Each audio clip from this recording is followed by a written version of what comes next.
बड़ी खबर इस वक्त की आपको बता दें, लोकसभा चुनाव से जुड़ी इस वक्त की बड़ी खबर। समाजवादी पार्टी की तीसरी लिस्ट जारी। बदायूं से शिवपाल सिंह यादव को बनाया प्रत्याशी। कैराना से इकरा हसन को प्रत्याशी समाजवादी पार्टी ने बनाया। बरेली से प्रवीण सिंह एरन को प्रत्याशी बनाया।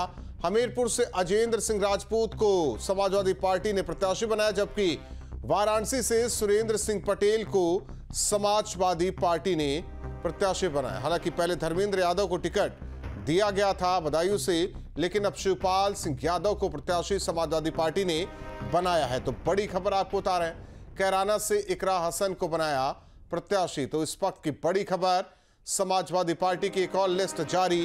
ये तीसरी लिस्ट समाजवादी पार्टी की लोकसभा चुनाव से जुड़ी बड़ी खबर आपको बता रहे हैं। वहीं वाराणसी से सुरेंद्र सिंह पटेल, तो तीसरी लिस्ट जारी समाजवादी पार्टी की।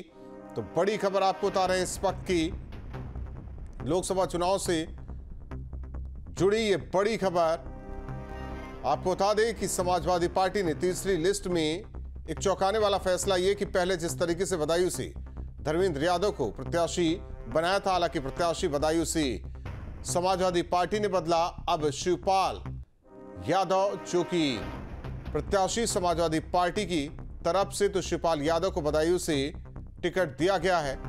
तो ये तस्वीरें आपको दिखा रहे हैं, तीसरी सूची जारी समाजवादी पार्टी की। तो बड़ी खबर आपको बता रहे हैं इस वक्त की, किसे कहां से टिकट थमाया गया है ये आपको बता रहे हैं। पहले धर्मेंद्र यादव को टिकट दिया गया था, हालांकि पहले लिस्ट में धर्मेंद्र यादव का नाम था, लेकिन अब यहां प्रत्याशी जो कि समाजवादी पार्टी ने बदला है। तो बड़ी खबर आपको बता रहे हैं इस वक्त की, कैराना से इकरा हसन, बरेली से प्रवीण सिंह एरन को प्रत्याशी बनाया गया है। तो हमीरपुर से अजेंद्र सिंह राजपूत को प्रत्याशी समाजवादी पार्टी ने बनाया है। तो तीसरी लिस्ट में 5 प्रत्याशियों का नाम। तो लगातार समाजवादी पार्टी अपने प्रत्याशियों के नामों का ऐलान कर रही है। लिस्ट लगातार सामने आ रहे हैं और ऐसे में एक बदलाव ये देखा जा रहा है बदायूं सीट को लेकर। पहले धर्मेंद्र यादव, लेकिन तीसरी लिस्ट में यहां शिवपाल यादव का नाम। तो बड़ी खबर आपको बता रहे हैं इस वक्त की, जिस तरीके से समाजवादी पार्टी ने लिस्ट जारी की है। तो कैराना से इकरा हसन, बदायूं से शिवपाल यादव, बरेली से प्रवीण सिंह एरन और हमीरपुर से अजेंद्र सिंह राजपूत, वाराणसी से सुरेंद्र सिंह पटेल। तो बड़ी खबर आपको बता रहे हैं इस वक्त की। और वहीं प्रभारी भी बना दिया गया है। तो सपा यानी कि समाजवादी पार्टी ने प्रत्याशी और प्रभारी की घोषणा की है लोकसभा चुनाव को देखते हुए। तो बड़ी खबर आपको बता रहे हैं इस वक्त की, जिस तरीके से ये तीसरी लिस्ट समाजवादी पार्टी की, जिसमें 5 नाम, 5 सीट कैराना, बदायूं, बरेली, हमीरपुर, वाराणसी। कैराना से इकरा हसन, बदायूं से शिवपाल सिंह यादव, बरेली से प्रवीण सिंह एरन, हमीरपुर से अजेंद्र सिंह राजपूत और वाराणसी से सुरेंद्र सिंह पटेल का नाम शामिल। तो बड़ी खबर आपको इस वक्त की बता रहे हैं, जिस तरीके से ये तीसरी लिस्ट समाजवादी पार्टी की तरफ से, हालांकि इससे पहले 2 और लिस्ट जारी की गई थी। पहले लिस्ट में धर्मेंद्र यादव का नाम था, लेकिन तीसरी लिस्ट में आते आते इस सीट पर प्रत्याशी को बदल दिया गया। शिवपाल यादव अब प्रत्याशी बदायूं से। तो बड़ी खबर आपको बता रहे हैं इस वक्त की, जिस तरीके से एक और लिस्ट समाजवादी पार्टी की तरफ से।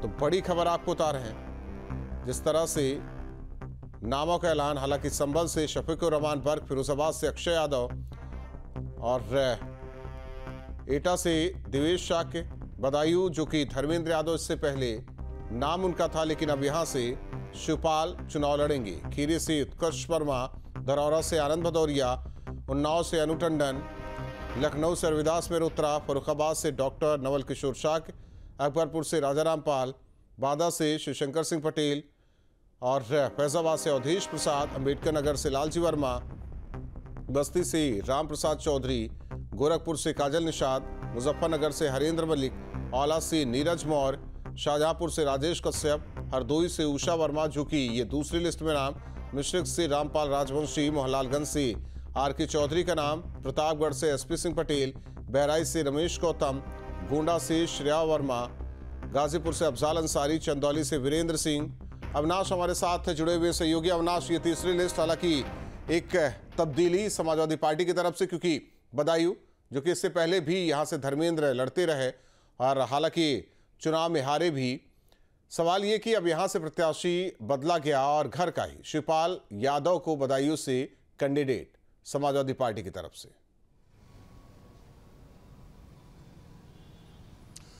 बिल्कुल राहुल, देखिए समाजवादी पार्टी ने अपनी तीसरी लिस्ट जारी कर दी है। हालांकि ये लिस्ट थोड़ा चौंकाती है, क्योंकि धर्मेंद्र यादव की बात करें तो समाजवादी पार्टी में इस वक्त अगर अखिलेश यादव का कोई सबसे ज्यादा करीबी है, कोई सबसे ज्यादा खासम खास है, तो वो धर्मेंद्र यादव हैं।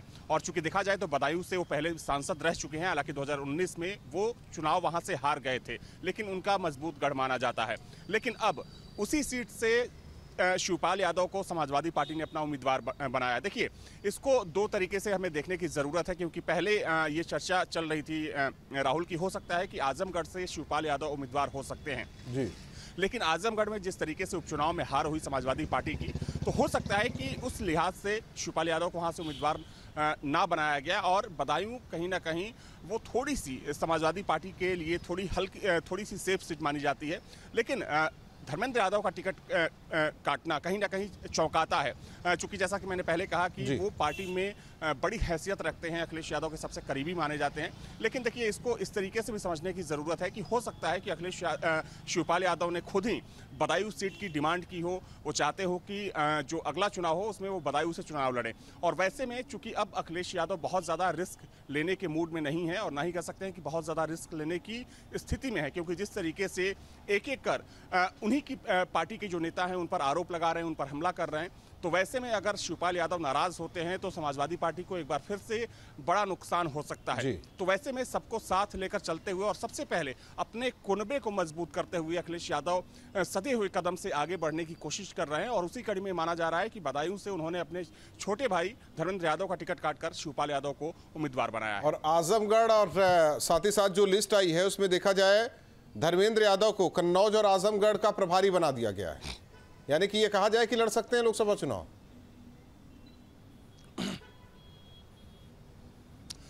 देखिए, जहां तक सवाल कन्नौज का है राहुल, तो कन्नौज सीट से इस बार अखिलेश यादव का चुनाव लड़ना काफी बिल्कुल तय माना जा रहा है। माना जा रहा है कि अखिलेश यादव ही इस बार खुद वहां से कन्नौज सीट से वो चुनाव लड़ेंगे, और चूंकि इससे पहले भी वहां से वो चुनाव लड़ चुके हैं। जहां तक सवाल आजमगढ़ का है, तो चूंकि आजमगढ़ सीट का भी प्रभारी बनाया गया धर्मेंद्र यादव को, और देखा जाए तो उपचुनाव में धर्मेंद्र यादव उस सीट से चुनाव लड़ चुके हैं। हालांकि उन्हें हार मिली थी, तब दिनेश लाल यादव निरहुआ ने वो सीट जीती थी। तो इस बात का संकेत हो सकता है कि जिस तरीके से बदायूं से उनका टिकट काटा गया, आजमगढ़ का प्रभारी बनाया गया, तो हो सकता है कि बदायूं की जगह समाजवादी पार्टी उन्हें एक बार फिर से आजमगढ़ से चुनावी मैदान में उतार सकती है। हालांकि ये जो फैसला है वो फैसला कितना सही होगा, कितना कारगर होगा, ये तो समय बताएगा। लेकिन हाँ, ये कह सकते हैं कि अब अखिलेश यादव थोड़े से बैकफुट पर नजर आ रहे हैं, खासतौर पर अपनी पार्टी के भीतर और अपने कुनबे के भीतर। और एक चीज कहा कि पहली जब लिस्ट आई तो 16 नाम में बदायूं का भी नाम था। दूसरी लिस्ट आई 11, हालांकि अब ये तीसरी लिस्ट है 5 उम्मीदवार, जिसमें बदायूं भी अगर देखा जाए तो शामिल है। तो कुल मिलाकर कहे कि अगर टोटल हम जोड़े 27 और 4, क्योंकि बदायूं शामिल है और ये 31 सीट पर ऐलान कर चुकी है, लेकिन दूसरी ओर अभी गठबंधन का पेच भी फंसा हुआ है। तो जाहिर तौर पर क्या कहे कि आने वाले दिनों में, यानी कि पहले घोषित और भी उम्मीदवार होंगे समाजवादी पार्टी की तरफ से, चाहे कांग्रेस माने या ना माने।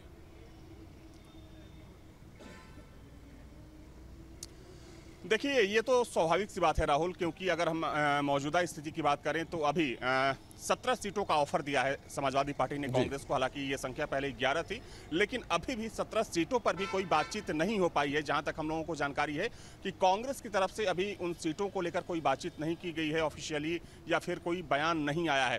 तो अभी गठबंधन की जो तस्वीर है वो साफ नहीं है। लेकिन हाँ, दूसरी तरफ एक बात बिल्कुल साफ है कि जिन सीटों पर समाजवादी पार्टी पहले से अपनी तैयारी कर रही थी या चुनाव लड़ना चाहती थी, उन सीटों पर वो उम्मीदवार घोषित करती जाएगी।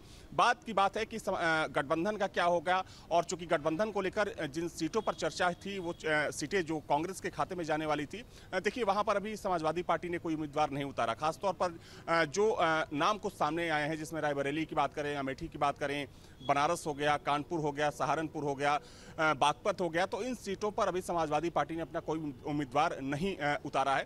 तो माना जा रहा है कि इन सीटों को अभी समाजवादी पार्टी एक तरफ रखकर वो उन सीटों पर प्रत्याशी उतारेगी जो सीटें समाजवादी पार्टी जिन सीटों पर खुद को सुरक्षित महसूस करती है, खुद को सेफ महसूस करती है। और उसी कड़ी में समाजवादी पार्टी अब फूंक फूंक कर या यूं कहे कि अखिलेश यादव काफ़ी कह सकते हैं कि सतर्क होकर कदम रख रहे हैं, क्योंकि जिस तरीके से शिवपाल यादव को उम्मीदवार बनाया गया है बदायूं से, ये तय माना जा रहा है कि आने वाले समय में जो समाजवादी पार्टी के अंदर की जो सियासत होगी वो थोड़ी सी बदली नजर आएगी। क्योंकि अभी तक अखिलेश यादव सपा के अंदर वन मैन आर्मी की भूमिका में थे, हालांकि अभी भी वो है, लेकिन थोड़ा कह सकते हैं कि हल्का सा वो बैकफुट पर इस वक्त दिख रहे हैं। ये कहना इसलिए भी लाजमी है राहुल, क्योंकि आपको याद होगा कि जब गठबंधन की शुरुआत हुई थी कांग्रेस और सपा की, तब समाजवादी पार्टी ने कहा था कि ज्यादा से ज्यादा 7 सीटें दी जाएंगी कांग्रेस पार्टी को, लेकिन वो संख्या बढ़कर 11 हुई, 11 से 17 हुई। यानी कि कहीं ना कहीं अब जिस तरीके से गठबंधन के एलआई एक एक कर गठबंधन का साथ छोड़ रहे हैं और जिस तरीके से जयंत चौधरी ने साथ छोड़ा, तो समाजवादी पार्टी को भी ये महसूस होने लगा। अविनाश, जो अंदर खाने खबर आ रही है 20 सीटों को लेकर ये पेच फंसा हुआ है, जिसमें 3 सीटों को लेकर कांग्रेस की तरफ से कहा जा रहा है कि ये 3 हमें और दे दीजिए।